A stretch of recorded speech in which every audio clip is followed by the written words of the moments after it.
Kibazo nije nabajijwe ibi ni bibazo biriko biribazwa n'abantu bivanye n'imyemerere y'abantu kuko hari abantu bamaze kwishiramo ko amaraso ya Yesu ariyo maraso ashobora kubafutira ibyaha byabo. Barabaza rero ikibazo ati hoba hari ayandi maraso atari ya Yesu ashobora kurokora abantu iki ibyaha. Inyishiri hano iravuga ati mwibuka urupfu igihe cyari cyo cyose ati burya urupfu rurabegere ruri hafi yanyu bukebuke ati mugamwe muravyirengagiza cyane jitahidini mutakasike ati nimugerageze mubeberanda mubebeza dukurikiye Muhammad Imana iradukunda ikadufutira ibyaha mugiye twihanye tugakurikiza ibyo ariko aratwigisha amabwizwa y'Imana turaheza tukababarirwa iki ibyaha. Nta maraso ahari yigeze arokora abantu kandi nta nayazoza zigera acungura abantu.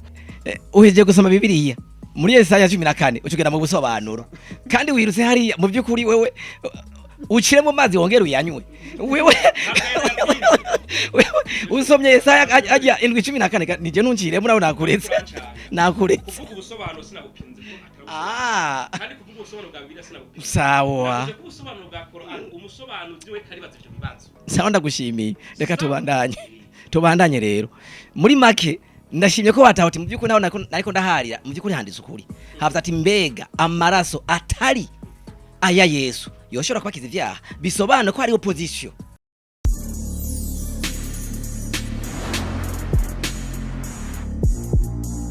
Hello bakunzi ba Bujahi TV mwaramutse canke mwiriwe bivanye naho umwe wese aherereye muri kano kanya turi kumwe n'abatumire muri studio za Bujahi TV. Ni ikiganiro tugiye kugira ni nka deba canke se deba buri wese araza kuraba ingene aza kubitahura. Turi kumwe n'umwe mu bashehe bahanga mu gisagara ca Bujumbura, turi kumwe kandi ku rundi ruhande n'umupasteur. Tugiye kuganira ku byerekeye ninde Hagati ya Yesu Muhammad Allah ninde mucunguzi w'isi canke se ninde mucunguzi w'ibyaremwe n'abantu canke n'ibyaremwe abantu twe muri rusange twaremwe n'abantu ninde mucunguzi hagati y'abo bantu batatu. Turabakire kuri micro za Bujahi TV. Murakoze kuduha ikaze. Amazina yanyu? Je nitwa Nimbona Idrissa nkaba ndi muvuga butumwa mu idini rya Islam. Nanje ku mazina nanje banyitanisha imwe Haruna.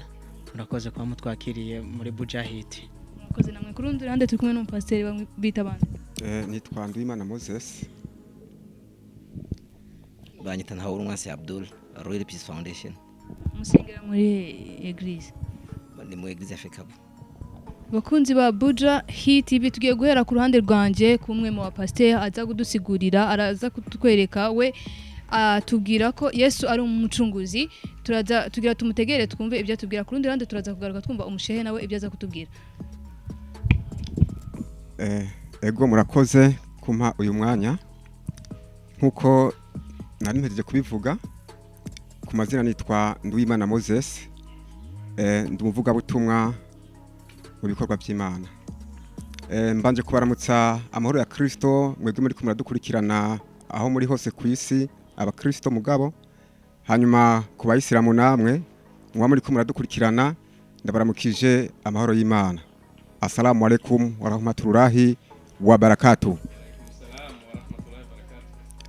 Icigwa dufise uyu munsi ni hagati ya Allah na Muhammad na Yesu.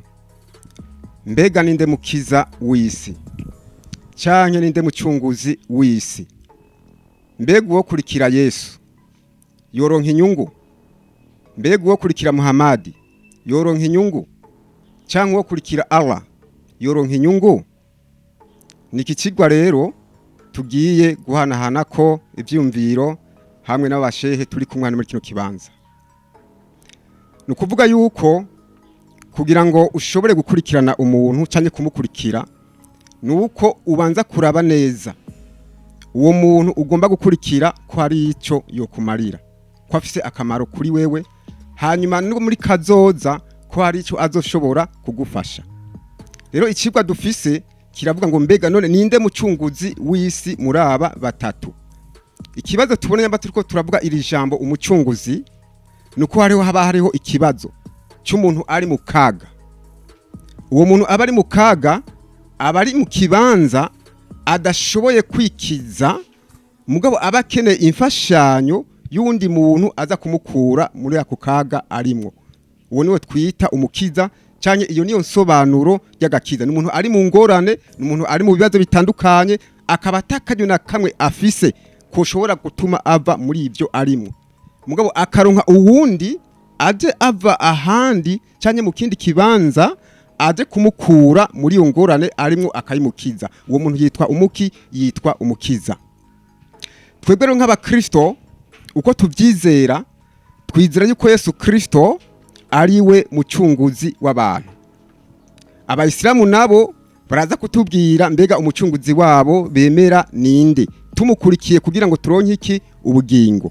Uwo mucunguzi hagati ya Allah na Muhammad na Yesu ninde.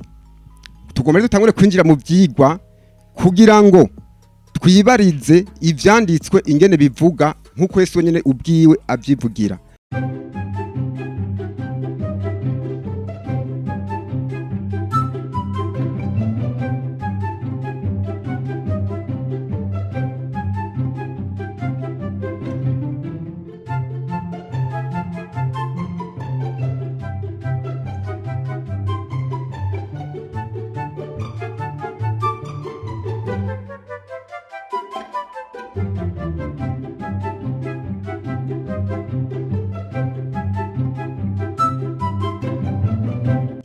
Food ni restaurant nziza cyane iteka imfungurwa z'ubwoko bwose kandi z'akanovera, iri kuri station MPS impande ya Star Hotel na Kotebu. It is food mawe iteka imfungurwa nziza z'akanovera akabijya kuri babandi bagira imanza. It is food ihari ku bwanyu, duhamagare ugire reservation tubatekere mu manza zanyu. Abifuza kuduhamagara muduhamagara kuri 62 39 55 44. Idis Food yaje hageze kuri babandi babura umwanya wo gufungura kubera akazi. Idis Food ihari ku bwanyu, duhamagare kuri izo nimero maze tukuzanire ifungurwa aho uri hose kandi ku giciro ciza cyane. Hamwe na Idis Food bivanye n'ifungurwa mfungura muri Idis Food bituma ngira amagara meza. Idis Food mama we waje hageze uri baba lao. Reka dusabe badusomere muri Luka 19 ku murongo w'10. Haravuga ngo Luka 19 ku murongo w'10 ngo kandi umwana w'umuntu yazanye no kurondera no gukiza icari cyarazimiye. Uyu ni Yesu ariko aravuga aya majambo ngo kandi icazanye umwana w'umuntu yazanye kurondera no gukiza icari cyazimiye. Bisigura yuko hariho icari cyazimiye, kandi tutari cyazimiye dusubiye inyuma mu gitabo cy'itanguriro ni guhera kuri Adamu. Imana mushize mu itongo kugira ngo aribungabunge abamerewe neza, mugabo acatakaza intumbero y'umugambi w'Imana, hanyuma acabakora y'ubwiza bw'Imana. Nukubwa yarazimiye. Biciye kuri Adamu twese twace tugirane, twace tuba abazimiye. Rero aha Yesu ariko aravuga ati kuko umwana w'umuntu yazanywe no kurondera no gukiza icari cyarazimiye. Icyo cyari cyarazimiye rero ni jewe na wewe. Kumbe turabonye yuko muri Biblia rero Yesu Kristo icamuzanye yaze gukiza abantu. Urumva umukiza nico cigwa turi. Yaje gukiza no kurondera icari cyaragizene cyarazimiye. Kubw'ibyo rero nk'abakristo mu byo twizera dusha twizera yuko Yesu wenyene gusa ubwiwe ariwe mukiza w'abantu bari ku isi yose. Kuko Biblia ibandanye ivuga ngo kimu byakozwe n'intumwa kandi 12 cyumva kandi ngene ivyanditswe bivuga. Haguma hatwemeza neza yuko izina rya Yesu ari ryo ryonyene ryahawe abantu ngaha munsi y'ijuru kugira ngo bashobore gukirizwamo. Reka bahadusomere mu migene havuga kandi 12 haravuga ngo 12 haravuga ngo kandi nta wundi agakiza kabonerwamwo kuko atarindi zina munsi y'ijuru ryahawe abantu dukwiye gukirizwamwo. Aha, muravyumva ingene havuga ngo kandi nta wundi agakiza kabonerwamwo, nta wundi agakiza kabonerwamwo kuko atarindi zina ngaha munsi y'ijuru ryahawe abantu bashobora gukirizwamo. Ni ukuvuga ngaha munsi y'ijuru buri kiremwa cyose muntu twahawe izina rimwe rudende dushobora kugirane gukirizwamo. Iryo zina naryo rero ni zina ryande, ni zina rya Yesu nk'uko twabibonye.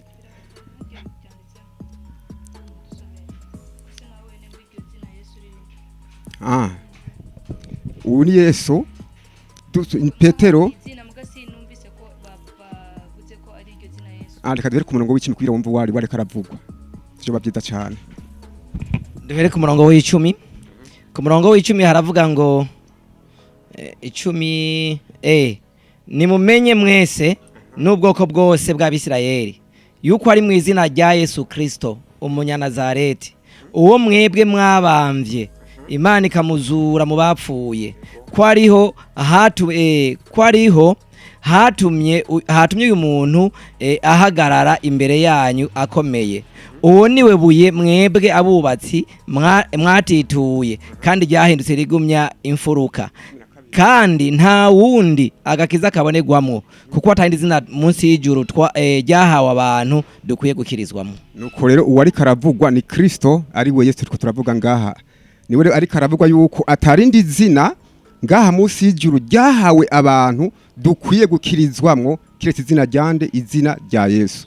Kubw'ibyo umuntu wese rero ashaka agakiza agomba kwakira ubugingo nuko yizera iri zina rya Yesu gusa, kuko niryo zina ryonyene ryahawe abantu ngaha munsi y'ijuru. Sawa? Kubw'ibyo rero hari impanuro Korani itanga impanuro gute? Korani 2:21 soma twumigene havuga. Korani 2:21 2:21 surati Bakara 2:21 haravuga ngo enyi watu muabuduni Mola wenu ambaye amekuumbeni nyinyi na wale wa kabla yenu ili mpate kuokoka.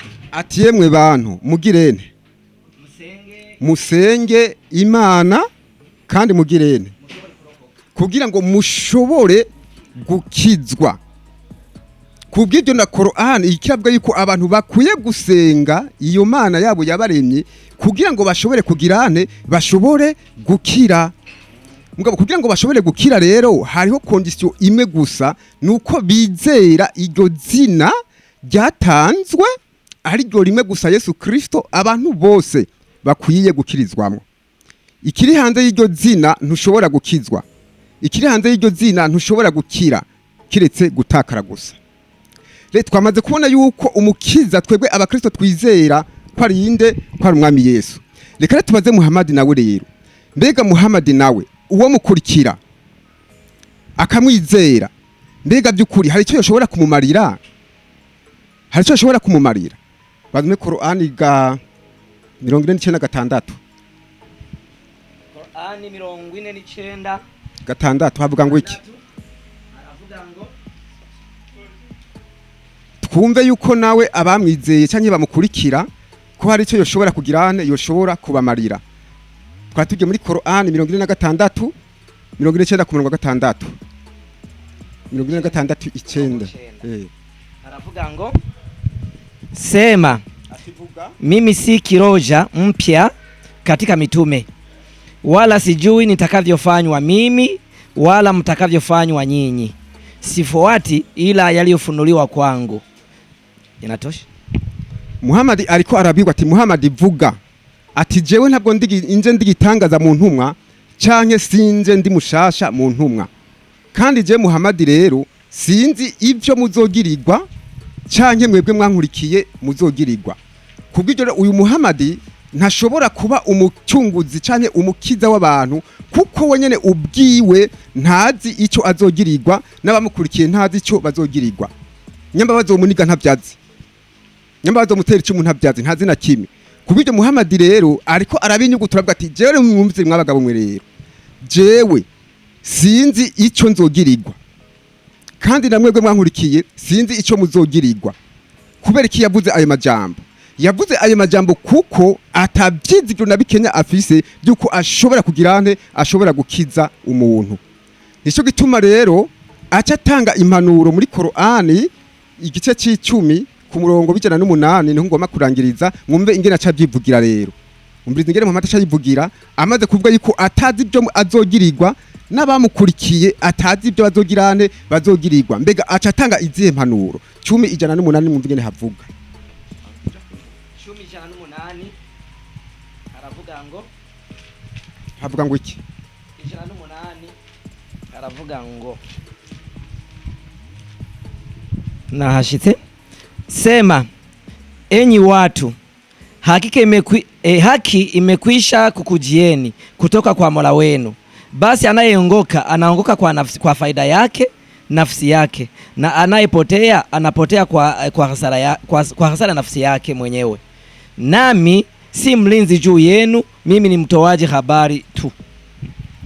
Muhammad ariko aravuga ati yemwe bantu nimwumve ukugororoka cyanya ibyo kuri byaje biva ku Mana byaramaze guhishurwa nuko uhisemwo inzira y'uburongozi ishobora kumushikana kuri iyo Mana yiwe ni kunyungu yiwe ubwiwe kandi ni uhisemwo nawe agafata inzira y'ubuzimire ni kubwa kaga kubugingo bwiwe jewe rero nta kindi shoboye kubamarira kiretse yuko ndiki kiretse yuko dewe ntanga amakuru gusa ndabamenyesha ibigiye kuba rero twabanye yuko Yesu ariwe mukiza bisaba yuko abantu bose bashobora kugirante bashobora kumwizera bakaronka ubugingo budashira mugabo tubonye yuko Muhammad avuga ati jewe sinzi ico nzogirirwa kandi nabankurikiye sinzi ico bazogirirwa agaca atanga impanuro avuga ati rero ukugoroka kwaramaze guhishurwa kuvuye ku Mana yanyu uzohitamo inzira y'ukuri ni kubugingo ni kunyingu y'ubugingo bwiwe uzohitamo inzira y'ubuzimire nawe ni kubwa kaka kubugingo bwiwe cyo bizonkora gusa no kubabwira ibimenyeshejwe murakoze umwami Yesu bahezagire. Murakoze cyane mugaje tutarakira umushahara akantu je ntatahuye hari ahantu mwasomye muri Bibiliya mutubwira ko Yesu ariwe donc ariwe mucunguzi muga muri Quran nta hantu nigeze mbona muvuga ko mwavuze ko ngo Imana yonyene niyo les musulmans bategereza gusenga iyo Mana kuko ariyo mucunguzi muga sinigeze mbona ahantu handitse ko Yesu nawe bagomba kumusenga. Tubandanye ngaha ku ruhande rwanje twakire umushaye nawe murakoze cyane amahoro y'Imana bane namwe ko ariko radukurikirana ku bayisilamu nabo assalamu alaykum wa rahmatullahi wa barakatuh. Murakoze cyane kuntiza kano kanya bivanye n'umwanya dukoresheje ku muvukanyi wacu umupasitori Moses nagira manze ndamukengurukire kuko ndabona biriko biraza ndabona bahaye basoma Qur'ani nubwo nyine atayitahura neza biriko biraza dushimira Imana ivyo kuri ubwo rero ikigwa kiraryoshe cyane ni hagati ya Allah Yesu na Muhammad ninde mucunguzi w'isi jewe mu kwishura nisunga ivyanditse mbega n'umucunguzi w'iki n'umucunguzi w'ibiki kuko duvuze gucungura bisinsiguro nyinshi haro gucungura abantu ivyaha haro gucungura umuntu ingorane haro gucungura umuntu ari mu kibazo ukamurira amafaranga akakivamwo sindamenya rero ntiwadusiguriye n'umucunguzi w'iki ucu tujana kuri Yesu ko ari we muntu wenyene ashobora gucungura iki abantu ushaka gutwereka ko ari abantu baba barakijijwe kubera izina ryande rya Yesu kuko wagiye urabisoma nka wagiye muri Luka muri 19 umurongo w'10 ngo umwana w'umuntu ngo yaje gukiza ngo icari ngo yaje gukiza abantu ngo cari cagize gute caramuzanye ariko ngaca nibaza none Yesu yoba yapingana n'Imana yoba yaremera Imana canke yoba yarayipinga ivyo ndabivuga nisunze Zaburi 4:9 ku murongo w'indwi tuzengura muri Zaburi 4:9 umurongo w'indwi turabica Imana yavuze kuko dushobora kubona tuti umucunguzi ni iki mbega Imana iremera ko umuntu acungura uwundi dusomere mwarimu 4:9 umurongo w'indwi Zaburi Zaburi 4:9 umurongo w'indwi haragira hati nta numwe ashobora gucungura mugenzi we na gatoya canke guha Imana incungu yiwe kuko incungu y'ubugingo bwabo ari agaciro. None ko Imana ivuze ko ata muntu ashobora gucungura uwundi aha muri Luka 19 umurongo w'10 ngo umwana w'umuntu ngo yaje gukiza yaje gucungura abantu Yesu vy'ukuri yapinganye n'Imana canke ikicandiko Yesu naco yari yarasomye canke ivy'Imana yavuze muri Zaburi Yesu yaravuze ati ivyo sivyo ndabihakanye ubu ngiye kuza nanjye cungure tuca turaba none ni Yesu yoba yarabeshe canke n'umwanditsi yanditse muri Luka yabesheye Yesu kuko Zaburi turemera ko ari ya Dawudi Imana ngo nishobora kwemera ko umuntu ashobora gucungura uwundi. None uwo mucunguzi ko turarondera tuja turondera umucunguzi ameze gute? Reka tubaze Bibiliya twisunze Yesaya 4:7 umurongo wa 4 Yesaya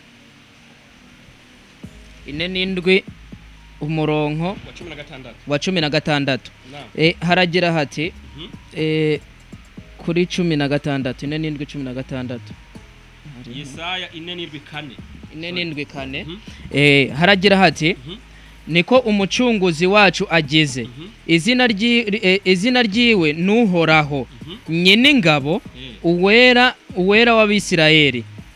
Yesaya nawe atubwira yuko umucunguzi ari uhoraho Imana y'Abisirayeli. Mbega uhoraho niwe Allah, uhoraho ni Yesu. Reka tubaze Qur'ani 2:255 nyarutsa ngo dusomere Qur'ani kugira ngo tubone neza umucunguzi ninde, kuko Bibiliya tubwira ati umucunguzi n'uhoraho w'Abisirayeli. Imana namuvuga n'izina ko ari uhoraho w'Abisirayeli. Duce dukenera rero kuraba uhoraho rero niwe Allah mu bitabo by'Abayisilamu muri Qur'ani 2:255 nyarutsa mwarimu udusomere haravuga ngo iki? Haragira hati Bismillahirrahmanirrahim. Allah nta yindi mana iriho ikwiye gusengwa by'ukuri keretse we, niwe uhoraho umuhagarikizi wa byose mu bihe byose, ntafatwa no guhunikira canke gusinzira, ibiri mu majuru no kwisi n'ibyiwe. Urakoze cyane. Twamaze kubona ko wa wundi uhoraho w'Abisirayeli ari we mucunguzi nawe Allah. Biboneka ko umucunguzi w'abantu si Yesu, ahubwo ni uhoraho Imana rugira byose nde Allah. Uwo ni wo muntu wenyine ashobora gucungura iki abantu. Waciutanga n'inyandiko yo kubishigikira muri Qur'ani 2:21 n'inyandiko yonyene watanze. Iyi nyandiko yabisiguye neza nko gusa utabitahuye. Ingene Allah ari umucunguzi acungura abantu gute? Dusomere kuri 2:21 Bismillahirrahmanirrahim. Emwe bantu nimugamburukire umuremyi wanyu, niwe yabaremye mwebwe n'ababatanguriye kugira ngo mumutinye mwicishe bugufi. Uyu rero nitwamusenga tukicisha bugufi tukubaha amabwirizwa yiwe. Uyu niwe Allah uhoraho umucunguzi. Muri iki gihe rero abantu bazoca bacungwa kubera kubwo gusaba imbabazi no kumusenga no kumusaba. Ibi kandi na Yesu yarabivuze. Hari abantu bari baza ngo gukizwa birashoboka mu gihe ca Yesu, bariyumvira ko bagiye gukizwa. Turabire muri Luka 18 uhera umurongo w'18 nyarutsa mwarimu kubera umwanya ni muto kugira rucungura umwanya 18 Luka. Haragira hati 18 ku murongo ugira 18 umukuru w'isinagogi aramubaza ati mwigisha mwiza nkora iki ngo nze ndagwe ubugingo budashira? Yesu aramubaza ati unyitira iki mwiza? Nta mwiza atari umwe, niwe Mana. Kuzi ibyagezwe ngo ntugasambane, ntukice, ntukibe, ntukagiriza abandi binyoma, wubahe so na nyoko. Aramubwira ati ibyo byose narabyitondeye mpereye mu buto bwanje. Yesu abyumvise aramubwira ati nanone uhajije kimwe, shora ibyo ufise byose ugaburira boro, naho uzogira itunga mu ijuru. Ute ko uze unkurikire. Maze yumvise ibyo arababara cyane yuko yari umutunzi cyane. Yesu amwitegereje aravuga ati erega biragoye ko ababyinshi binjira mu bwami bw'Imana, kuko icoroshe nuko ingamiya guca mu nzuru ry'urushinge biruta umutunzi ko yinjira mu bwami bw'Imana. 2:6 Ababyumvise baravuga bati none rero ninde ashobora gukizwa? Maze arababwira ati ibidashobokera abantu bishobokera Imana. Yesu ati gukizwa ntibishoboka ku bantu, mbwa ku Mana yo bigira gute? Birashoboka. Bisigura ko na Yesu yaje kwemeza ko umuntu ashobora gukiza abantu ari inde? Imana. Icyazanye Yesu ntabwo yaje gukiza abantu. Yesu yaje kwigisha abantu kugira ngo batahure ingene bazokizwa ivyaha babikijijwe n'uhoraho Imana rugira byose. Ico nico cyazanye intuma y'Imana Muhammad ntabwo yaje gukura ko abantu ivyaha. Waciye dusomera umurongo muri Qur'ani 4:6 umurongo w'9 ngo mimi sikiroja mutsa katika mitume ngo sijui ngo nitakavyofanywa mimi au mutakavyofanywa nyinyi. Nivyo ico gihe Muhammad ntiyaje gucira abantu urubanza ngaha mw'isi, akubwira nkawe Moses ngo wowe uzoja mwijuru cyangwa uje mu muriro. Aravuga ati jewe naje gusa kuba intumwa, ndabazana ivyo nahishuro bivuye ku muremyi wanje. Nukuvuga Muhammad yaje kwereka abantu yuko kujya kuri yakuye ku Mana niko konyera abantu kuye kuyoboka, hama Imana ikazotoranwa bakoze ivyiza n'abakoze iki ibibi. Muri ico gihe nashaka kubacira urubanza ku isi kuko bariko bari ngaha hanye ku isi. Ari naco gituma wacutugana muri Qur'ani 10:108 haravuga ati bismillahirrahmanirrahim, vuga uti emwe bantu ukuri kwamaze kubashikira gukomotse ku Mana yanyu, niko rero uwazimurutse ni ku nyungu z'umushaha wiwe, n'uwazimiye nawe abe azimiye ku ruhombo rw'umushaha wiwe, kandi nanje sinshinzwe kubarereka. Muhammad ati ikibazo ati sishinzwe kubarereka, no kuvuga oya yarabigishije ivy'Imana, wewe warabimenye uwundi aravyanga. Uko mwabimenye umwe nuwo mwijuru uwundi nuwo mu muriro, kuko waravyemeye uwundi aravyanga. Nuko bimeze. Muhammad ntaje kurereka abantu, aje kwigisha gusa. Ikibazo nagira mbaze hagati aho ahantu muvuze ko Muhammad nawe nyene ngo yaje atumwe n'Imana, mbe aho onye ko tuzi ko Yesu yavuye mbere na mbere, avuga ko mbere na mbere ijambo yahozeho kandi ijambo yahoranye n'Imana, tuvuga ko ari Yesu. Muhammad nawe yaje gutumwa gute? Yarihe ico gihe kugira ngo atumwe, yaje avahe? Muhammad yaravyawe na Yesu yaravyawe, bose babiri baravyawe kandi bose uvuze ngo bamyeho sinzi ni mu buryo buwe, ko tuzi yuko Bibiliya iratubwira mu musiguzi ugiye kuraba hari ku 10:70 turasanga abantu bose bahozeho imishaha yabo yahoze ku Mana. Rero uvuze ngo Yesu wenyene we yahozeho bica bintangaza cyane, kuko abantu bose bahozeho. Ivyo ni sico cigwa cy'uno munsi, ariko ico ndaba nsanga Imana yonyene ivuga yuko Yesu atahozeho, kuko Yesu Imana ntabwo mu kurema bari kumwe na Yesu. Imana iravuga muri Yesaya 4:2 aravuga ati uko niko uhora hagize umucunguzi wawe wakubumbye uhereye ukiri mu nda, ati nije uhoraho ndema byose nagwijuru ndumwe ngaranzura isi. Hari uwo twari kumwe, sigura ko Yesu ntabwo yaragize gute, yararimwo. Yesu rero yaravyawa na Mariya bivuye ku marika Gaburiyeli, nkuko dusoma muri Luka 2:6 rimwe 2:6 Luka. Rero Muhammad nawe yavyagwa n'umugabo bita Abdullah n'umugore yitwa Amina. Muhammad aravyagwa, maze kuvyagwa rero Imana imugira intumwa. Ivyo tugiye kubiraba no muri Qur'ani biriyo, giye kuraba Qur'ani 4:829 avuga ati Muhammad ni intumwa y'Imana n'abari kumwe nabo. Murakoze cyane. Okay, nico nagira mvuge rero, umucunguzi rero tubonye n'uhoraho gusa, kuko na Bibiliya ngahera ati uko niko warahageze umucunguzi wawe wabukubumbye uhereye ukiri mu nda. Tukaba tuzi na Yesu yeko yabumbiwe mu nda yande ya Mariya. Bisigura ko umucunguzi n'uhoraho Imana rugira byose ariwe Allah, uwo ni umucunguzi.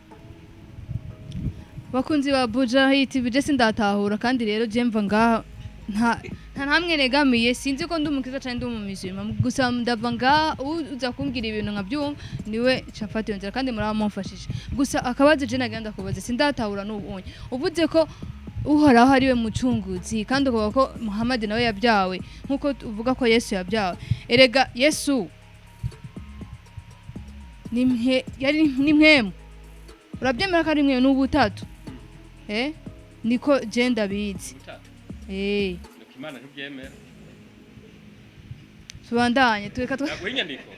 Imana ntibyemera. Je sindatahura. Yesaya 4:10 Imana ivuga ati mwebwe byabona byanje naso byanje natoranije. Nta mana yigeze kumbwa haji hirya yanje, kandi nta nizonza mu nyuma. Jewe nyene nduhoraho. None gashaye ubwo butatu buca buva.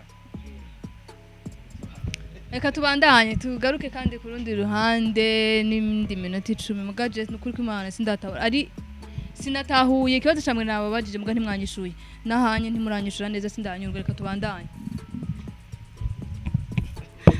Murakoze cyane, banshimira ariko radukurikirana ku mpande zitandukanye mu gihugu cy'u Burundi, ngira ngo no mu bindi bihugu. Mbanze nshimira umwigisha wanje yatanguye, mu by'ukuri yagerageje kwerekana umucunguzi wari we. Ikindi kintu nshimye nuko umuislamu avuye ngaho umushehe byamunaniye kwerekana umucunguzi muri Qur'ani, nacyo gituma munondeye muri Bibiliya asanga aza kuvuga ko umucunguzi ari uhoraho, mugashaza kuvuga ngo uhoraho aca muronda muri Qur'ani, ariko umucunguzi yamunondeye muri Bibiliya. Bisobane ko Qur'ani atamucunguzi abayo, umucunguzi ari muri Bibiliya. Reka tubanaje, ico ni cyambe mbanje gushima kandi muko muratera intambwe nejo muzoshika. Hanyuma caragenda banza gusoma muri Zaburi 49 ku murongo w'indwi ngo nta muntu ashobora gucungura uwundi, niho yatanze. Ako cyaratangara bayensaye mugenzanya bansomera muri Qur'ani 72 nsomera ku murongo wa 13 havuga ngo iki?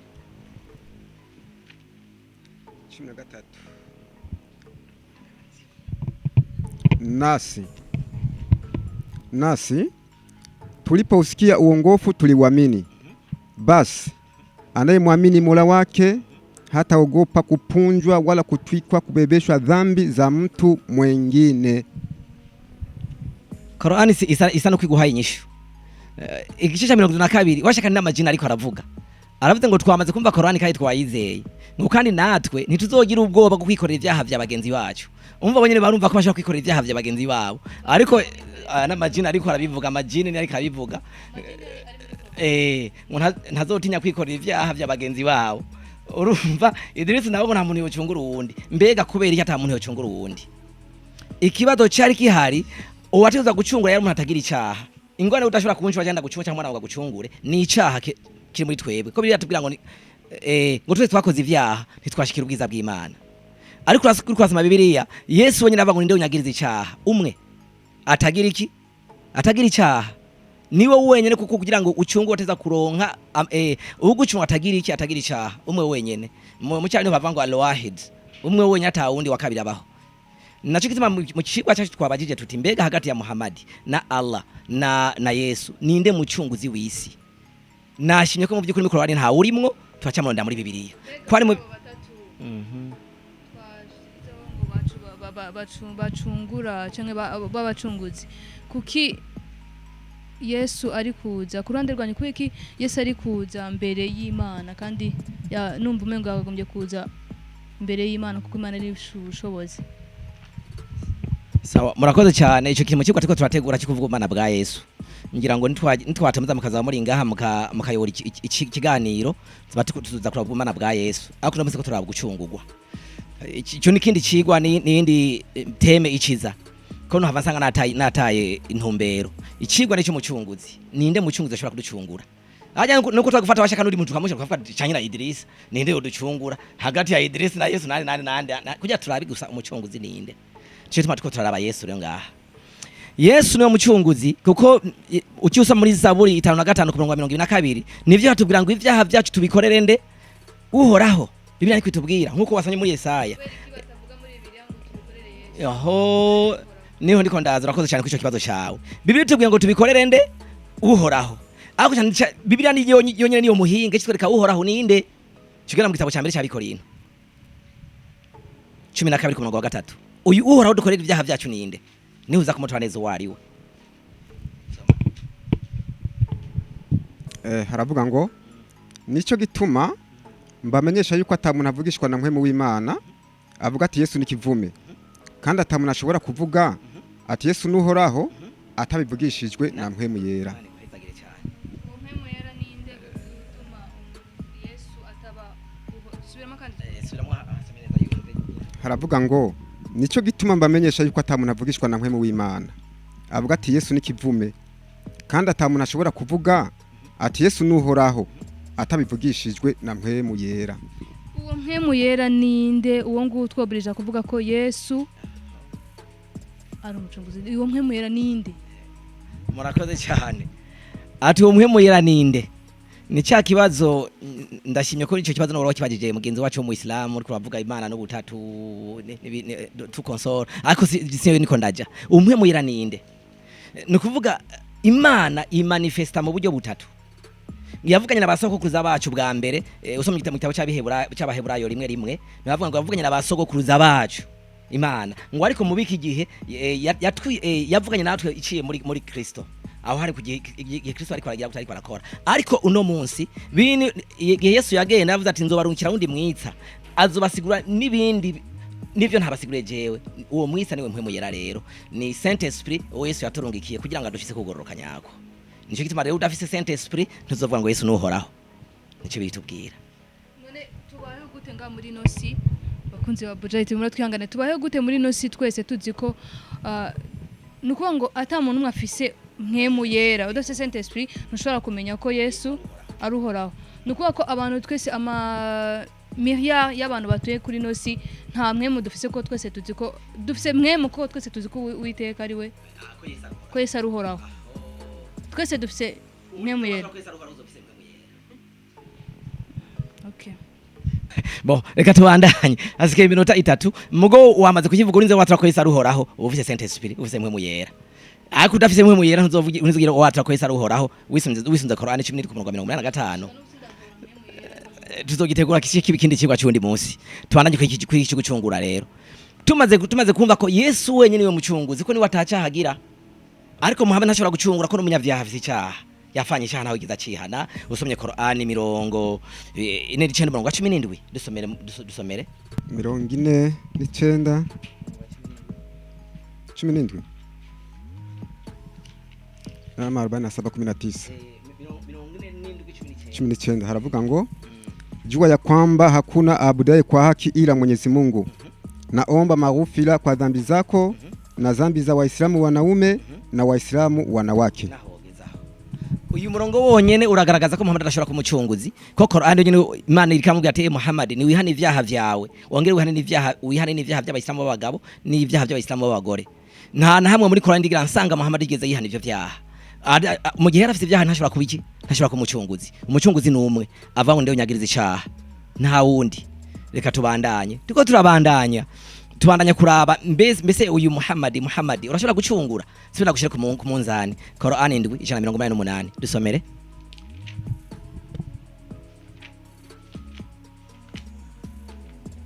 Kinyarwanda 7:188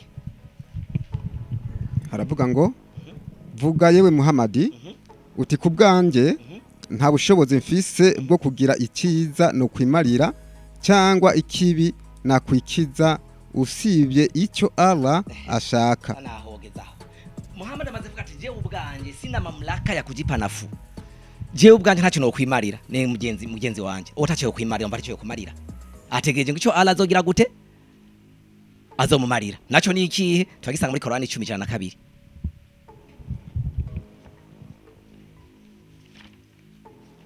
Bega Yesu we ntitwotegereza ico Imana izokora 10:2 haravuga ngo 1:2 haravuga ngo ese hari ikindi bategereje kitari nk'ibihano byageze kubabayeho imbere yabo babwire yewe Muhammad uti ngaho nimutegereze rwose ndi kumwe namwe mu bategereje.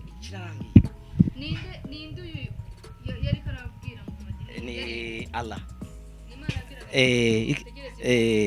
umba arabwiye Muhammad ati Muhammad babwire uti mbega hari kindi mutegereje turetse ibihano byashikiye abo hambere yanyu ati nuko rero mubitegereze naje ndi kumwe namwe mu bategereje ivyo bihano. Muhammad arindiriye ibihano unashobora gucungura ko nawe ntaricungura. Umucunguzi ninde? Ni Yesu. Umucunguzi ni Yesu. Hakaba ari kibazo n'utwaza kukirindira. Yesu abaho umugisha. Bakunzi wa Buja TV turacyabandanya ho gato tugaruke kwa shehe twumvirize ko Jesse ndanyurwa reka tugaruke ku rundi ruhande twumve ukuntu bimeze. Bakunzi wa Buja TV ikiganiro ni cyiza cyane mu gihe ukuri kuriko kuragaragara. Je nerekanye yuko umucunguzi ari uhoraho Imana rugira byose. Ko na Yesu ubwiwe nawe nyene yababwiye yuko yabyivugiye yuko kugira ngo agakiza umuntu aronka agakiza biva ku Mana yonyene iyi mirongo ntibigeze bayivuguruza acaragenda aravuga ngo nabuze ngo umucunguzi muri Qur'an ngo cenja kumurondera muri Bibiliya nawe acaza muri Qur'an gusoma acasoma umurongo w'102 ngo Muhammad ngo havuga ngo 102 mbega barindiriye iki atarakarorero k'iminsi y'ibihano vyashikiye abantu barenganye imbere yabo vuga uti nimurindire jewe ndi kumwe namwe mu barindiriye hanyuma turokora intumwa zacu 103 nawe yasomye hanyuma turokora intumwa zacu na bamwe bemeye kandi uku ni kukuri kwacu ko kurokora abemera. Muhammad yararokowe n'uhoraho Imana rugira byose kuko nabivuze ko umucunguzi ninde n'uhoraho mbenda ndakwaza akabazo ndabera Luka 10:27 nibaza ko na Yesu ugiye gusoma neza n'abazorokorwa mu bandi kuko nabo nyene azociribwa n'urubanza kandi urubanza rwe yararurindiriye ndaguha umurongo navuga ngo ntutwenge ndaguha umurongo Yesu ararindiriye urubanza reka ndaje kubwira kimwe Luka 10:27 Yesu aravuga ati ariko abo basi banje batakunze ko mbaganza nimubazana hano mubicire imbere yanje. Yesu aje kuvuga ivyo aja imbere aduga aja i Yerusalemu. None umuntu yabwira abantu ngo bica abantu ico si icyaha kwica. Yesu yaragiye atuka umuntu ngo nakabwa. Ubwiye umuntu ngo nakabwa tubisanga muri Matayo 15:26 ngo umuntu atari umunyisirayeli Yesu yamwise ko arakabwa. Ubwiye umuntu ko arakabwa sigitutsi. Mbega ico gitutsi ku munsi w'imperuka ntuzokibazwa. Yesu yajanye n'abigishwa biwe ku isabato bagenda kumyoza ingano mu mirima. Matayo 12:1 baragenda barasoroma batigeze barima. Ico si icaha cyo kuza mu mirima y'abandi gusoroma. Ico numva ko Imana izokimubaza. Hari ibintu byinshi cyane Yesu yagiye akora ugenda kubira ubishyize mu kibanza cy'icyaha uza gusanga ari icyaha. Muga nka jewe nk'umwisilamu nca mvuga nti ndazi ko intumwa zose z'Imana Imana zibabariye ibyaha byazo. Ugiye kuraba Dawudi ntiyasambanye Imana ntiyamubabariye. Ugiye kuraba ba Mose hariya Mose nta muntu yishe Imana ntiyamubabariye. Ugiye kuravugishwa bose intumwa n'abahanuzi bose baragenda bakora ibyaha muga ibyaha byabo Imana yakigira gute ibibafutira byose bamaze kuba intumwa z'Imana. Ni naco gituma ariko aramanze ngo Muhammad yihanye hehe Imana yamanze kuvuga ko yamabariye nga kwijana na gatatu ahanyene 13 Imana yababariye intumwa y'Imana nde Muhammad kandi yari umuntu.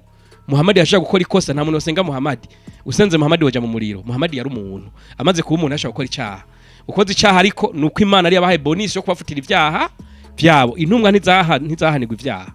Oya Yesu yamanutse ibamurungitse ngapisi nyine abo umuntu yaciye abo umuntu yo mpamvu ibyo byaha byose yakoze nawe yabibabariwe nk'abandi nkuko Muhammad nawe yaje nk'umuntu agakora ibi byaha makababarirwa na Yesu nawe yaje mico gihe yari umuntu ufashije nk'umuntu wimbura igicigwa yababariwe nande n'uhoraho. Uhoraho kumbe niwe wenyine ashobora gukiza abantu ibyaha. Okay. Ndibaza yuko ibintu byatahuritse. Ndibaza yuko ibintu byamaze gutahurika. Uhoraho niwe yababariye ibyaha abantu. Aca aravuga ati wa umuntu ngo ufise mpwemu ngo ni wenyine ashobora kuvuga ngo yuko Yesu ngo ari uhoraho ruka kanerimo. Mbega Yesu nawe iyo mpwemu wayihawe nande? Erega duca turaba iyo mpwemu ni mpwemu ijya ku bantu ivuye kuri wa mucunguzi nyene dukeneye ari wende ari uhoraho Imana rugira byose. Ruka kanerimo haravuga ngo iki Yesu yuzuzwa mpwemu yera ava kuri Yorodani. Uyu yujuje Yesu mpwemu yera ninde n'uhoraho niwe wa mucunguzi dukeneye azuza gucungura abantu. Wa undi yaha mpwemu nde Yesu niwe neza ashobora kumenya tuyu muntu ko namuhaye mpwemu yera yakoze ibidahuye na mpwemu yera. Ugiye mu Roma 18:14 bati abavugishwa na mpwemu w'Imana bose nibo bana biki b'Imana. Imana ntivyara uvuze ngo umwana w'Imana kuko ukoze ibyaha uza kwitwa umwana wa shetani bisigura ko mpwemu mbi igukoresheje. Ni naco gituma umuntu ashobora gucungura abantu ntabwo ari Yesu ntabwo ari Muhammad. Ushobora gucungura abantu nuhoraho Imana rugira byose. Tubisanga muri Yesaya mwarimu hariya nyene twagiye mu gitabo ca Yesaya 6:3 uhereye umurongo wa 16 Yesaya 6:3-16 kugira tunyarutse. Haravuga hati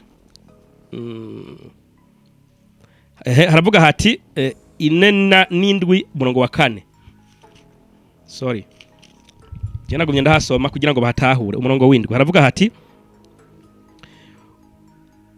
nzoba umugabekazi ibihe bidashira ibyo ntiwarushe ubishirako umutima canke ngo wibuke iherezo ryavyo. Nuko rero ni wumva ibiwewe wihaye ibihimbaro ukicara ataco winona ukiyaga mu mutima uti ni jewe ndiho nta wundi atari jewe sinzosigara ndumupfakazi kandi sinzomenya kubura abana icarico.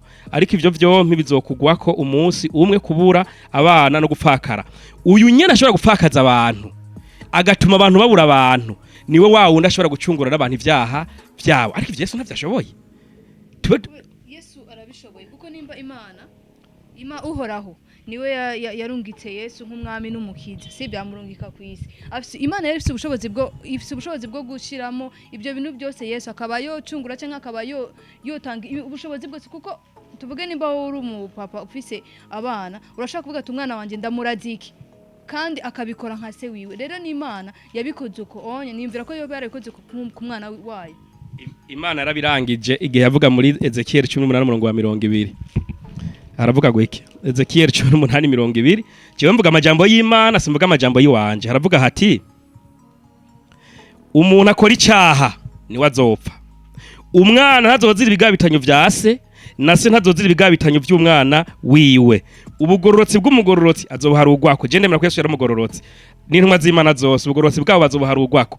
Ariko ibyaha by'umunyabyaha azobiharugwako.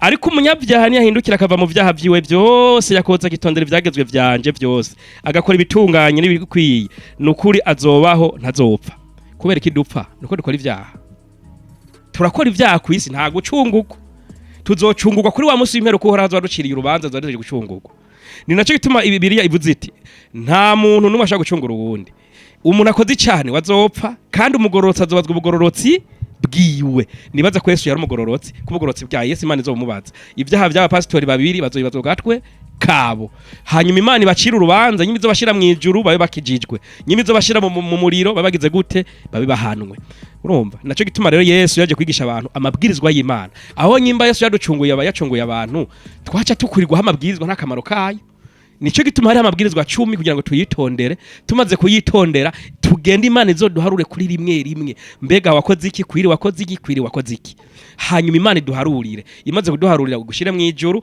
umaze gusanga wakoze nabuje mu muriro uko niko gucungurwa jewe nzi uko kundi gucungurwa bavuga je ntakonzi kuko na Yesu aravuga ati sinatumwe ku bandi muri Matayo 15:4 atari ku ntama zazimye z'umuryango wa Isirayeli bisigura ko abandi bantu benshi bo kwisi Yesu atabwiye ko nabo bogira kihiboro nk'ubutumwa n'abantu baca hehe ivyo byose ko ari ibibazo biri mwisi nico gituma izindi ntumwa zose zifise akazi bagira barigishijwe n'izindi ntumwa kugira ngo bayoboke kuri ubwo rero Yesu nashaka gucungura umuntu numwe Muhammad nashaka gucungura umuntu numwe umucunguzi n'uhoraho Imana rugira byose iyo niyo nyishu yanje bakunzi ba Bujahi TV turacabandanya kandi mwumvise ko ikumpande zombi nta numwe uri kumvikana n'uwundi kuko jewe bwanje magaze hagati nice hagati sindatahura ubu rero tugiye mu mwanya ikiganiro tuzokibandanya ubu unye kwera umwanya wagiye tugira tubandanye n'ibibazo ku mpande zombi umwe arabaza ibibazo undamwishura gutyo kugira tubashe gucunguza uburyo umwete torera ku buryo bwanje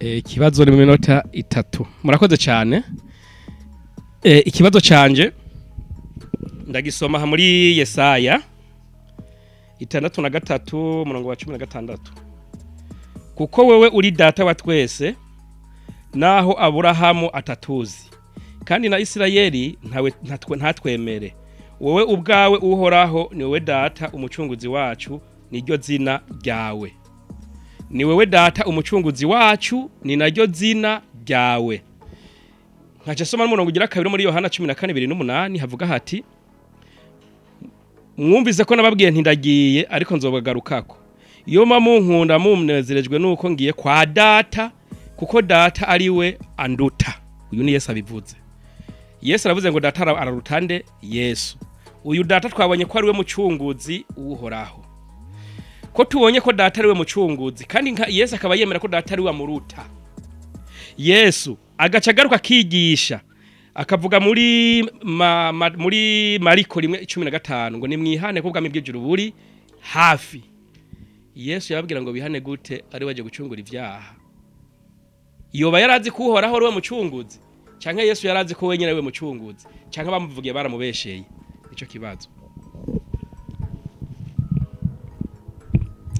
neza cyane ati Yesu yagize nte yaribesheye nasomye inyandiko nti twabonye muri Yesaya hariya 6:6 umurongo wa 16 yuko uhoraho ari we mucunguzi kandi niwe data Yesu acaravuga ati data niwe anduta muri Yohana duca tubona ko data ruta Yesu ari we mucunguzi Yesu akacaza mu nyigisho yahawe n'uwo data aje kwigisha yigisha abantu ati nimwihane kuko ubwami bw'ijuru buri hafi ica ndavuga ati abantu bavuze ngo Yesu niwe mucunguzi boba baramubesheye canke Yesu yoba yaribesheye kuko mukuvuga ko ari we mucunguzi kandi twabonye ko Yesu Imana imuruta kandi iyo Mana ari yo mucunguzi uhoraho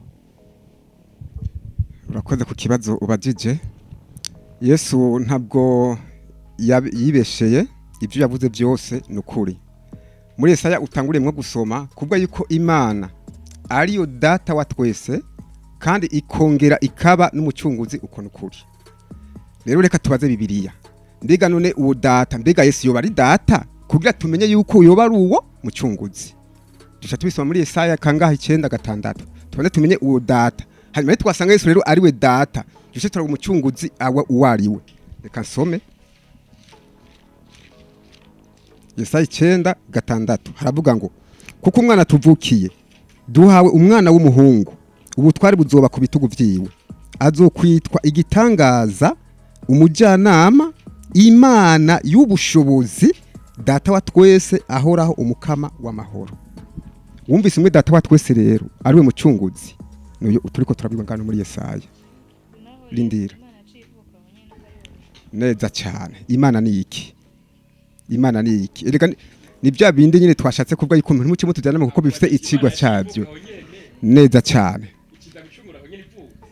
reka dusome rero mbega Imana civuka Imana ntivuka Imana ni iki Imana ni mpwemu Yohana 4:24 Yesu avuga ati Imana ni mpwemu kandi abayisenga bose bakwiye kwisenga muki mu mpwemu no mukuri mbega Yesu yavutse ari mpwemu canke yavutse yambaye umubiri aho no hari kibazo canke yavutse ari Imana sawa reka tubaze rero abanditse Bibiliya uko bari barongowe batubwire uyu mwana yavutse rero wari uko nga muri Yesaya amaze kubivugishwa yuko ari ngombwa kuko duha umwana w'umuhungu ubu twari buzuba ku bitugu vyiwe azokwitwa igitangaza umujyanama Imana y'ubushobozi data wa twese ahoraho iri ni jambo ryavuye ku Mana tudashobora kugira tudashobora guhakana ahubwo twagira turabere uyu mwana rero Yesaya ariko aravugishwa ko yavutse mbega yitwa ngo iki nico utegerezwa kumenya Matayo 1:21 harabivuga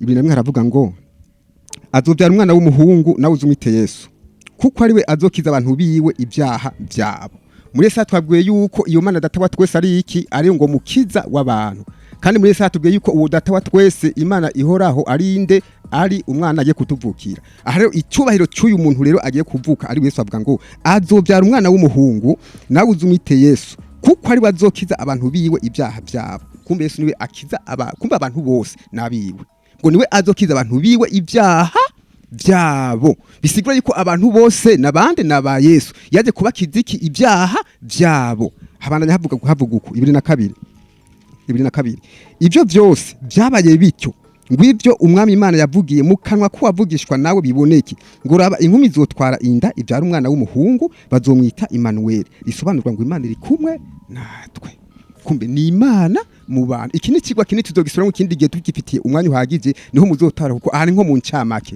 hanyuma cyasoma kandi re muri Yohana 14:28 aho Yesu avuga ati jewe ndagiye kwa data kuko data ari wagirane data ari we anduta sawa ashabwa ati mbega none aha Yesu yaribesheye canke yavuze ukuri Yesu ntiyibesheye icyo utegereza kumenya ni iki mbega kubera iki yavuze rirya jambo yarivuze ahagaze mu kiye kibanza yarivuze nk'Imana cyane yarivuze ahagaze mu kibanza cy'iki cy'umuntu rijya jambo Yesu yarivuze kubwo kwicisha bugufi ahagaze mu kibanza cy'iki cy'umuntu kubera iki dusubye muri Yobu 32 ku murongo wa 12 reka mve ngene havuga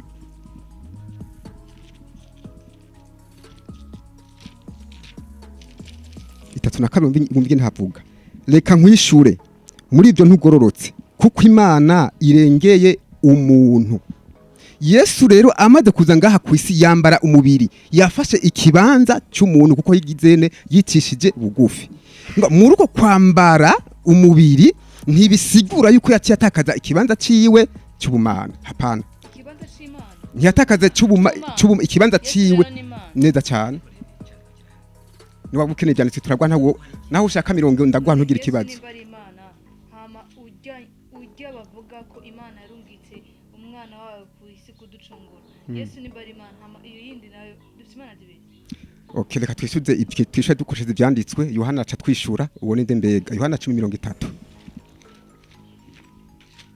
Yohana 10:30 umingene haca havuga Yohana 10:30 haravuga ngo jewe na data turumwe ntabwo ari babiri ntabwo ari batatu jewe na data turumwe usubire muri Qur'ani 3:39 nabwo yuko ngo uyose agiye kuvuka ari jambo ryande ari jambo ry'Imana reka ndakubaza ikibazo mbega nk'ubu byukuri we ijambo ryawe muratandukanye nk'ubu ututse ujya mushinga ntayicaye hajya ariko araturaba hanyuma abantu bakavyumva bagaca baza kumubwira ati burya naka yagututse agacaza kukubaza ati ngumba rero umbwire igituma wantutse nagukoreye irihe kosa ugashimubwira uti oya je sinagututse abo n'ijambo ryanje byukuri ntiyobona yuko wazazaniwe kubera iki ijambo rya ntibitandukanye ko ijambo ryawe nawe ntimutandukanye muri ibintu bibiri none ko wumva ko Imana yariho hamikungikwa Yesu kwisi egara murungitse none yamurungitse gute yabyawe na Mariya none yamubyaye gute yabyawe na Mariya reka rero tubaze Bibiliya nta kibazo reka tubaze Bibiliya iminota ikiragenda yego ndazi ko iminota ikiragenda kandi ngomba mpete bivana n'ikibazo bumbajije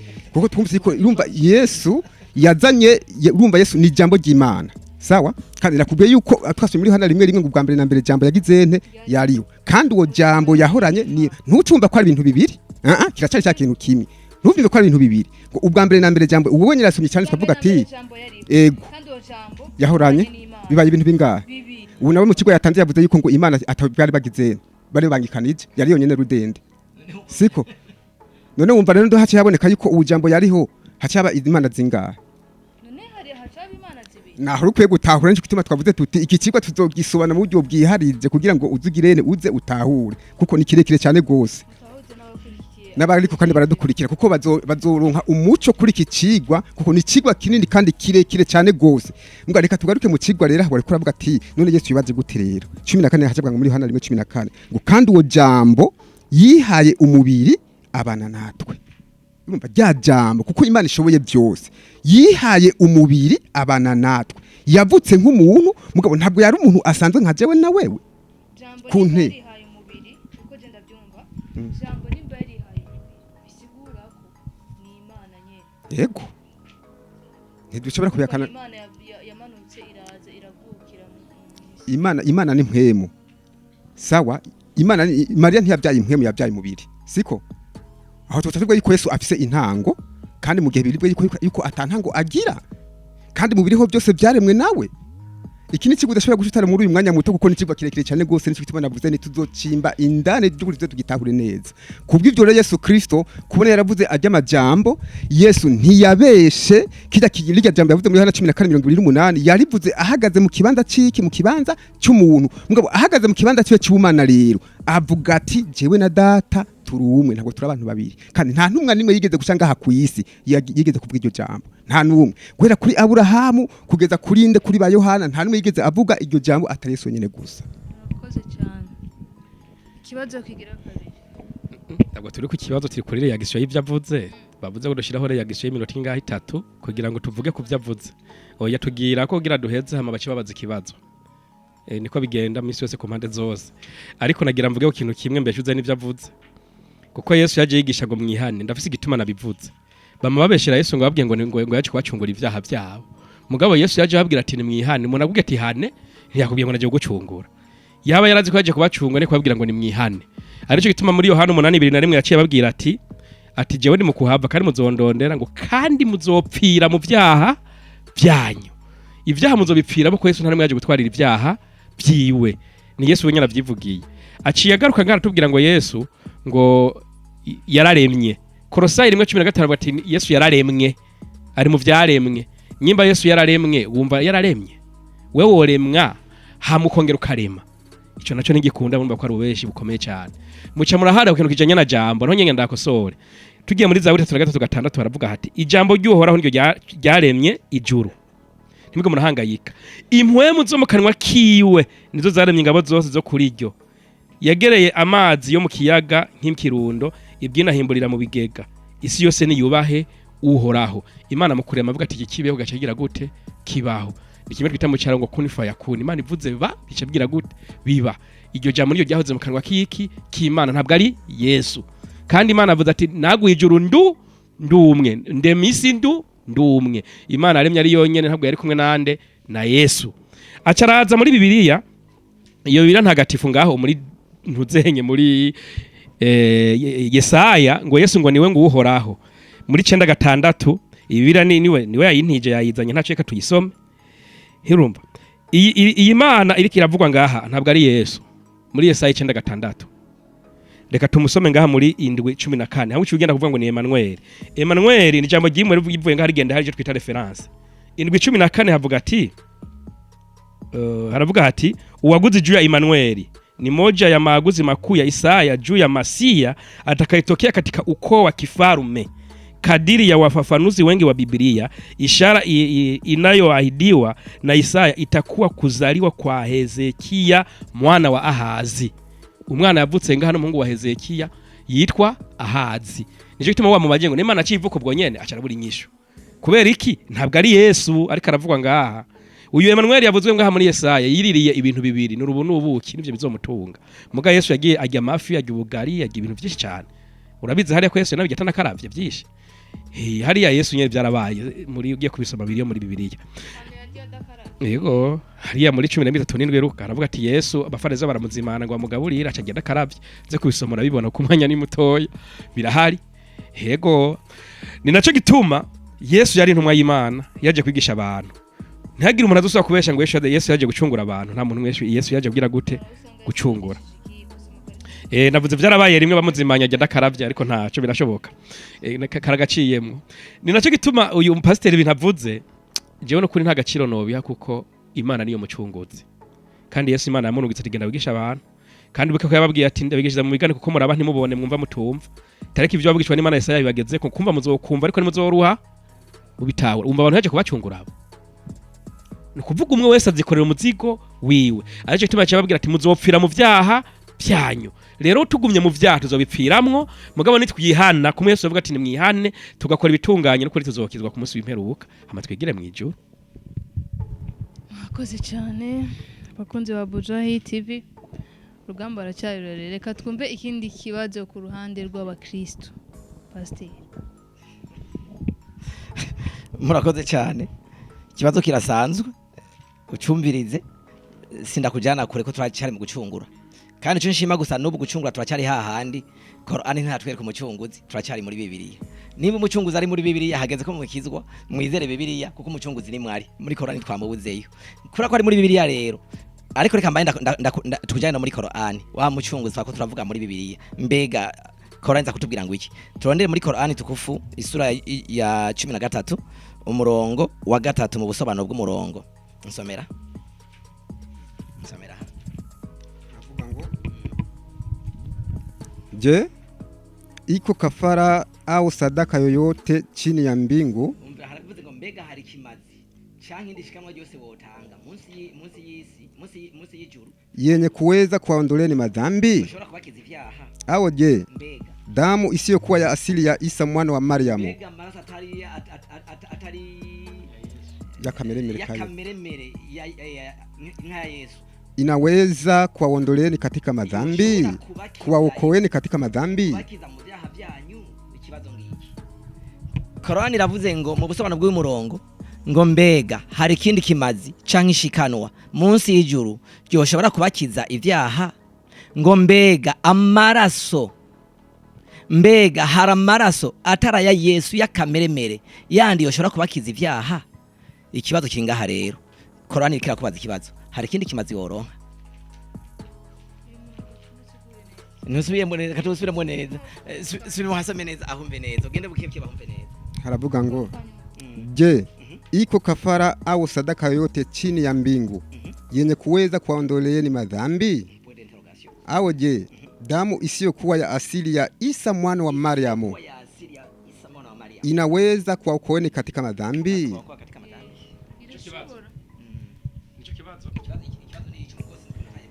yaheze ntiyari bwaheze ikibazo canje ni ico aza kuturangira ko hari kindi kimazi mworonka aho haza kuri Giswahili ntumbaze mugore kambandanye kuri kibariko baravuga aheje gusoma ku buhinga bwiwe ndabwite bwiwe muri mugenzanje yasomye Yesaya 9 ku murongo wa 6 hakoze gusobanura hajya munsi gwasobanura hajya acagenda kwasobuza Yesaya 17:14 ariko hajya nyene ku 9 niho vyari biri reka turabe mbega ujya avugwa muri 6 ninde Yesaya nyene 10:9 ku murongo wa 6 umve hano nyene havuga rero yakwefya ha acagenda mu 14 reka duhere nganye ne havuga nsomera ha mwarimu ko siniko ndahabona neza somo iyo fafanuzi haravuga ngo hii ati ibi ni jina la pekee lenye hali ya kutabiri rivuye mu buvugishwa mtoto huyu mwana ariko aravugwa yana y'ubushobozi gitangaza n'ibindi ana vipawa bora vyote vya mashujaa afite ubushobozi bwose bw'abahizi wa taifa lake bihanga giwe kwa namna ya pekee kama hekima ya Sulemani nkuko biva mu migani ya Salomo ushujaa wa Daudi mu butwari bwa Daudi imani na uchaji wa Musa kwizera nko kwa Mose na mababu na basekuru mapokeo ya Kikristo mu byizerwa ru Kristo na liturujia ya Noel zinaelekeza vipawa hivi kwa Kristo Yesu, Nani? kwa Kristo Yesu. Au ni Hezekia? Hapana, Nani? kwa Kristo Yesu None. aliye Imanueli Aliye wa nani? kweli, Aliye nani? aliye Imanueli wa kweli. Ahari maze kubona ko yuko yuza gusoma ngaka hakuvuga ko muri mutego yakirukira hariya muri 14. Kura kwazi ko ngahanye umurongo nyene bamuhaye wonyine babisobanura birangiza. Hamasi muri gitimo bajya kurirunda mu 14 kandi ahanyone habirangiza. Muri make rero Kristo niwe mucunguzi kuko niwe uhoraho kuruza kwisanga mu bitabo bitandukanye. Ariko n'ubu ndacashima ubugikigwa cyaheze. Muri Korani nta mucunguzi abamo.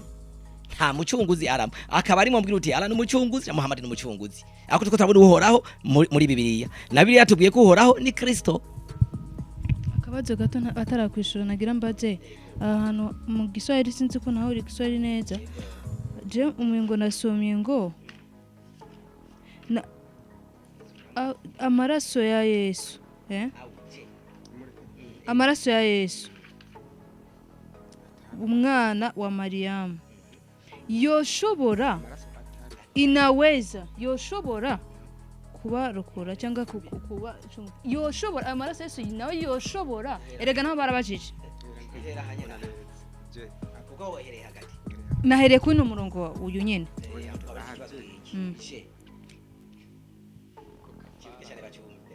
iko kafara au sadaka yoyote chini ya mbingu yenye kuweza kuwaondolea dhambi au je damu isiyokuwa ya asili ya Isa mwana wa Mariamu inaweza kuwaokoweni katika madhambi? Nagira bajije ati mbeho ayo maraso ya Yesu nayo nyene arashobora kubacungura nacyo cyari kibazo. Amaraso atari ya Yesu isiyo ikibazo nabajijwe mpanishura. Murakoze cyane. Ayo bakunzi ba Hagati TV ndasaba mu nyumve uko ikibazo ni kinije nabajijwe. Ikibazo nije nabajijwe.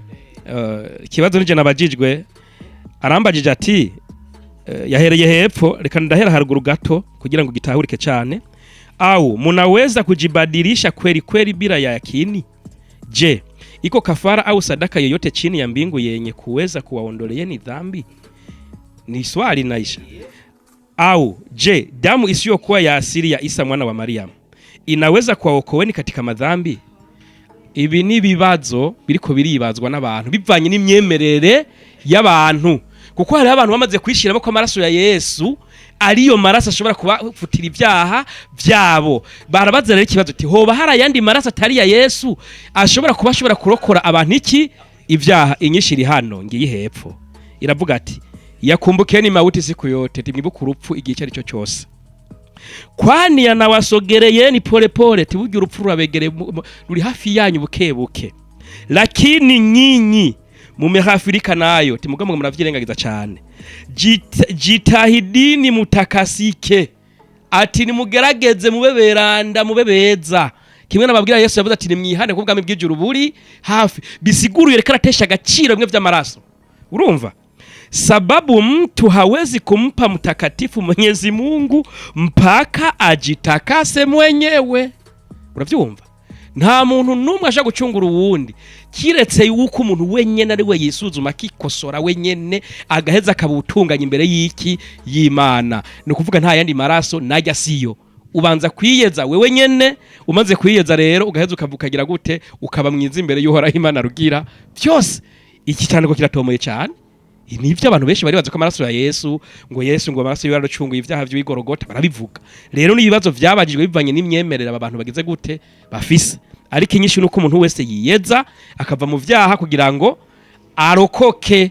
Ucurabaza ati Qur'ani harahano Qur'ani boneka yuko ngo umundi muntu mucungoze. Ariko nagutwenza cyane. 43 Qur'ani haravuga ati Mwenyezi Mungu ndiye anayesamehe dhambi na anayepokea toba na ni mukali wa kuadhibu, mwenye ukarimu, hakuna Mungu isipokuwa yeye, marejeo ni kwake. Nta wundi muntu ashobora kurekurira ibyaha abantu kiretse nde Uhoraho Imana rugira byose, kandi nawe afite ubushobozi bwo kugira gute guhana. Gusa ikintu yatwigije kuri Muhammad acadubwira hagiye 331 ati nimba byo kuri mukunda Uhoraho Imana rugira byose ati nimunkurikire, urumva nimunkurikire maze uhoraho Allah azobakunda kandi azobabarira ibyaha byanyu kuko Allah niwe nyene ikigongwe kandi niwe nyene imbabazi. Tubwe nta kandi gakiza dukeneye uzotubabarira n'uhoraho Imana rugira byose. Dukurikiye Muhammad Imana iradukunda ikadufutira ibyaha mu gihe twihanye tugakurikiza ibyo ariko aratwigisha amabwizwa y'Imana. Turaheza tukababarirwa iki ibyaha. Nta maraso ahari yigeze arokora abantu kandi nta nayazoza zigera acungura abantu. Kuko Imana yavuze iti nta muntu ashobora gucungura mugenzi we nta na gato ya 4:9 Zaburi. Kandi Imana ati ntishobora no gutanga incungu yayo. Kuko incungu yayo ni y'agaciro. Nukuvuga Imana ishobora kwivuguruza ngo ikivuga ngo hariho incungu kandi yavuze ko atancungu ishobora kugira gute kubaho. Kuri ubwo rero ntibaza ko iminota yanjye ngaho itatu iragiye. Kuri ubwo rero twubahiriza umwanya murakoze. Hari ico mwongeraho kuri ibyo bintu? Murakoze cyane. Je murantunga miruka mwese mu Bujumbura Giswahili murakizi. Giswahili murakizi. Uyu murongo wavuze neza ikintu ngira batatahuye iyo opposition isiyo. Tukana imani yenu. Iyo imani ni cyongeyeko. Ntabwo byanditse ngo imani yenu. Reka dusome tuhasome hahanu. Ya Qur'an tukufu. Tuhasome mumve neza haravuga neza ngo mbega amaraso atari aya Yesu. Yoshobora kwakiza ibyaha. Yoshobora kwakiza ibyaha. Na yanda turasa yande aya Yesu. Ni ya Qur'ani gatatu. No 13.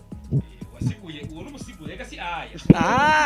Uriko atera imigere urumva neza ko ari ukuri. Oya nta kuri kuri. Umugore uravuga ati ndumva neza. Ariko dutahuze abariko baratwumviriza kuri Bujahid mutahure ko ivyo ariko arasoma ni siguro y'umusobanuzi si murongo wa Qur'an uvuga ivyo ni umusobanuzi ariko aribaza nimba atari umurongo wa Qur'an none isi Qur'an ntibyanditsemo ngaho hari ico twita umurongo uko wamanutse n'ubusobanuro nico gituma ubona ni Bibiliya urabona ngaha aya za Mwenyezi Mungu inyandiko z'uhoraho nizi ibi navyo nibisobanura abantu bongerako cyo kimene y'Bibiliya ngaha nyene afisaha urabona iyi ni Bibiliya kugeza aha ariko ubu n'ubusobanuro bw'abantu arico kimwe n'iyi itagira ubusobanuro ngaha munsi ibi ni Bibiliya gusa ariko nta busobanuro igira ivyo rero abantu barakunda kuvyitiranya no kwinda nezere ko iki kibazo wewe nyene uheje gusoma Bibiliya muri Yesaya 14 ucugera mu busobanuro kandi wirutse hari mu byukuri wewe ucire mu mazi wongera uyanywe wewe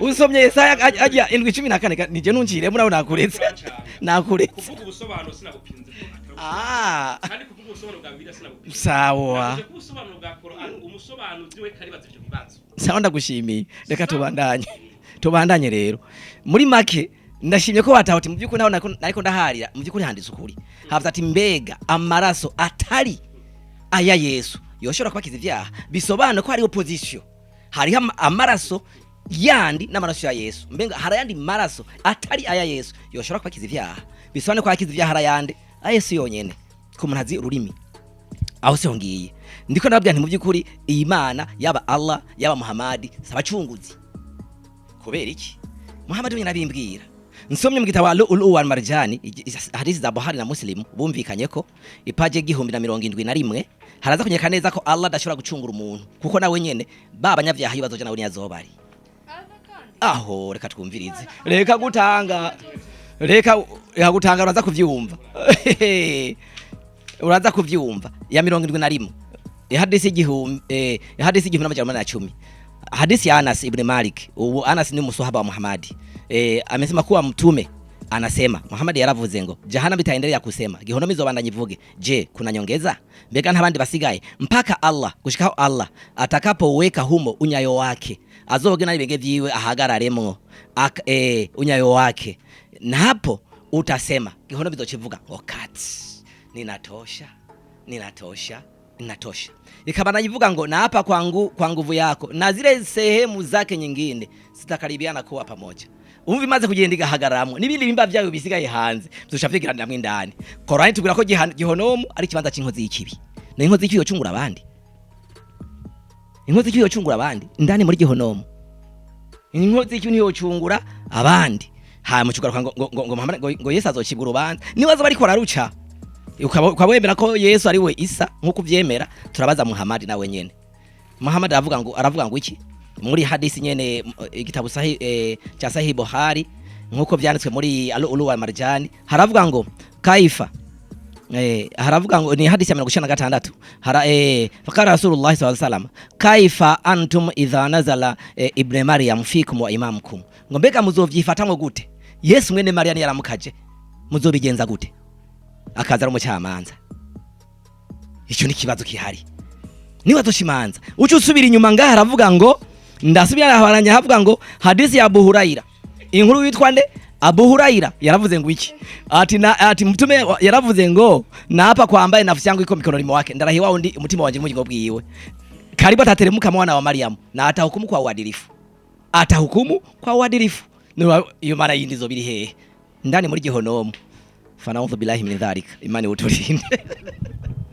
ngo Yesu mwene Maria naza kubacira imanza. Kunzi wa Bujahi TV mwabonye abatumire twari kumwe muri studio, reka dusezere nahagaruka tuzosubira badusezere nabo, ubwo buri umwe wese kwijambo rimwe mu minota mikeya, ntituri busubire mu byanditswe mu minota mike asezera agira nico asaba abakunzi ba Bujahi TV.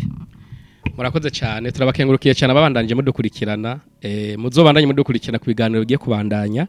Iki ni ikiganiro kimwe dukoranye n'aba nibazo tugiye kubandaniza hanyene duhereje, mwese mwumvise aho duhereje, nibazo ko mwahumvise tugire guhera hanyene mu kiganiro kizokurikira. Rero turabahaye ikaze, tukaba dushimiye na pastor batwitavye no munsi.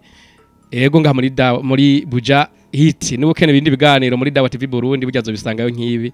Murakoze. Ego muragize neza, ndibaza mwaryohewe, uburyohe ni bwinshi cyane, ariko rero ntibihereye aha, mwagize neza kudutumira kuri Buja Hit.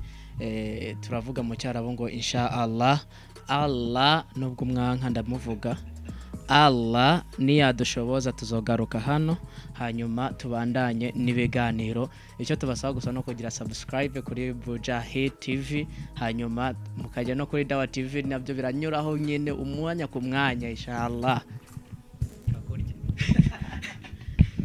Ego mwebwe mwese mwariko muradukurikirana, turabashimiye kandi ibi biganiro turabitanguye, tuzobandanya muze murakurikirana ibiganiro rero kuri Dawa TV Burundi Hit, kugira ngo mushikare kubona ibiganiro byose bishishikara guca kuri ishene. Muzoronka ivyigwa byinshi kandi bizobafasha, hari byinshi tubabikiye, turacari mu ntango, ariko nimwagira umwete kuza muradukurikirana muzoronka byinshi birengeje kandi muzaronka ubumenyi umwami Yesu abahezagire. Murakoze cyane, reka mbanze ko ntavanda vyibagira ndabibutse kugira subscribe kuri Buja Hit na sabone kugira ngo mubandanye muronka ibiganiro vya Buja Hit. Hanyuma muce mugenda ku shene yacu ya Ukuri Foundation TV, ibiganiro muzo bisangaho biko biracaho amadeba imihazara itandukanye.